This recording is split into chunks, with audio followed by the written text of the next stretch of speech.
మేషరాశి వారికి ఏడాది తర్వాత ధనుసు రాశిలో కుజ భగవానుడు సంచారం చేయనప్పుడు ఎలాంటి ఫలితాలు ఉంటాయో తెలుసుకుందాం.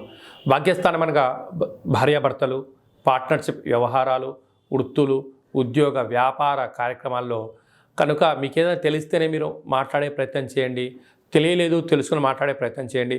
దీనివల్ల మీ గౌరవం, సభా గౌరవం, వృత్తులలో ఉద్యోగాల్లో అనంతమైన మార్పుకు స్వాగతం పలికే పరిస్థితి ఉంటుంది. సాఫ్ట్వేర్ ఉద్యోగస్తులు, రాజకీయవేత్తలు, వ్యవసాయ సోదరీమణులకు, గృహ భవన నిర్మాణ కార్యక్రమం చేసేవారికి పట్టుదల, ఓపిక చాలా అవసరం అని చెప్పి గుర్తుపెట్టుకోవాలి. కర్కాటక రాశి వారికి ధనుసు రాశిలో కుజ భగవానుడు ఏడాది తర్వాత సంచారం చేయడం వలన రుణ, రోగ సమస్యలు పొంచి ఉన్నాయి. కనుక ఇలాంటి కాల సమయంలో మౌనంగా ఉండడం, దీపం ఉండగానే ఇల్లు చక్కబెట్టుకోగలిగినట్లయితే భూములు, గృహాలు, నూతన వ్యాపార సామ్రాజ్యాలను నిర్మించుకునే కార్యక్రమంలో అద్భుతమైన విజయం మీ సొంతం కాబోతుంది. కనుక ఏదైనా తెలిస్తేనే పెట్టుబడులు పెట్టండి.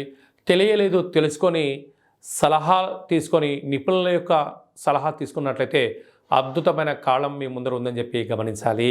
సింహరాశి వారికి ఏడాది తర్వాత ధనుసు రాశిలో కుజ భగవానుడు సంతాన స్థానంలో సంచారం చేయడం వలన నూతనంగా వివాహమైనటువంటి దంపతులకు పుత్రిక సంతాన యోగము, గృహమంతా ఆనందకరము, పిల్లల యొక్క చదువులు, పిల్లల యొక్క అభివృద్ధి, తల్లిదండ్రుల నుంచి, తాత ముత్తాతల నుంచి మీకు రావాల్సిన ధనాన్ని అందజేయడము, విదేశాలకు వెళ్ళాలి అనే మీ కోరిక నెరవేరబోతుందని చెప్పి గమనించాలి.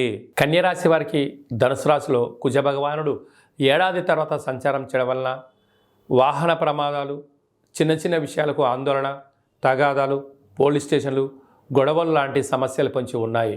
యంత్రాలతో, ఆయుధాలతో ఎంతో జాగ్రత్తగా ఉండాలని చెప్పి గుర్తుపెట్టుకోవాలి. అప్రమత్తత కలిగినట్లయితే అనేక రకాల సమస్యలు మిమ్మల్ని చుట్టుముట్టాడే పరిస్థితి ఉంటుంది.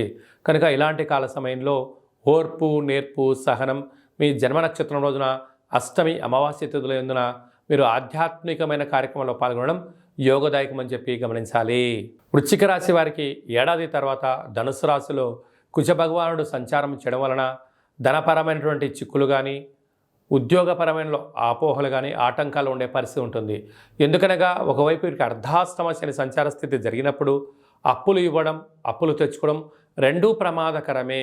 కనుక దయచేసి అప్పులు ఇవ్వకుండా, అప్పులు తెచ్చుకోకుండా ఉండబడినటువంటి వాటిలోనే సక్రమమైనటువంటి, ధర్మబద్ధమైనటువంటి, ఆధ్యాత్మికతతో కూడుకున్న జీవనాన్ని పొందగలిగినట్లయితే రుణ సమస్యలు, రోగ సమస్యలు తొలగిపోయి ప్రశాంత జీవితం మీ సొంతం కాబోతుందని చెప్పి గమనించాలి.